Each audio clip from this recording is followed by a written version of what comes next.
آخرکار عوام کا صبر جواب دے گیا۔ بجلی مہنگی کرنے کے خلاف پورا ملک سراپا احتجاج بن گیا۔ شہر شہر گاؤں گاؤں احتجاج اور ہڑتال۔ لوگوں نے غصے میں آ کر بجلی کے بل جلا دیے۔ ملک کے بیشتر شہروں میں عوام نے بجلی کمپنیوں کے دفاتر کا گھیراؤ کر لیا۔ خوف سے عملہ دفاتر چھوڑ کر فرار ہو گیا۔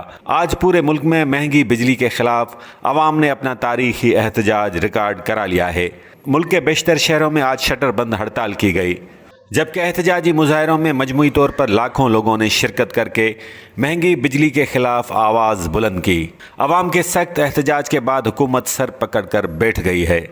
وزیر اعظم کی زیر صدارت ہونے والے آج کے اجلاس میں عوام کو بجلی کے بلوں میں ریلیف دینے کے لیے آپشنز پر غور کیا گیا، لیکن کوئی فیصلہ نہ ہو سکا۔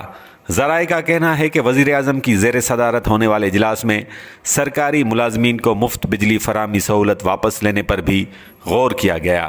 شہباز شریف اور اسحاق ڈار کی اس ملک کے غریب عوام کے ساتھ کون سی دشمنی تھی جو انہوں نے اتنی مہنگائی کر کے غریبوں سے گن گن کے بدلے لیے؟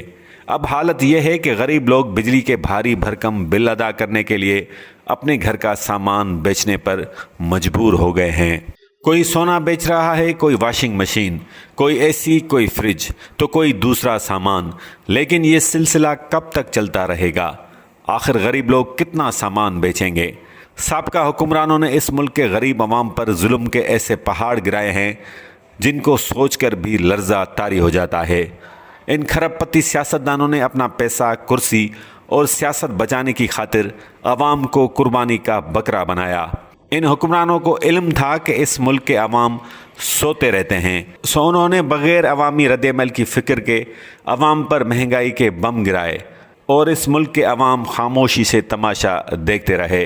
اب جب بات گلے میں پڑ گئی ہے تو لوگ احتجاج کر رہے ہیں، لیکن یہ احتجاج بھی آخر کتنے دن جاری رہے گا؟ بجلی کے بلوں میں عوام سے جو ناجائز ٹیکسز وصول کیے جا رہے ہیں ان کی تعداد 7 ہے، جن میں withholding, G S T, income tax شامل ہیں۔ کیا کسی ملک میں ایسا ہوتا ہے کہ شہریوں سے کچھ پنکھے اور بلب چلانے کی عوض اتنے ظالمانہ ٹیکسز وصول کیے جاتے ہوں؟ یہ صرف پاکستان میں ہوتا ہے، اور اس لیے ہوتا ہے کہ عوام یہاں سوئے رہتے ہیں اور جب جاگتے ہیں تو سب کو سلا دیتے ہیں۔ اس بار دیکھتے ہیں کہ کون سوتا ہے، یا عوام پھر سے لمبی نیند سو جاتے ہیں۔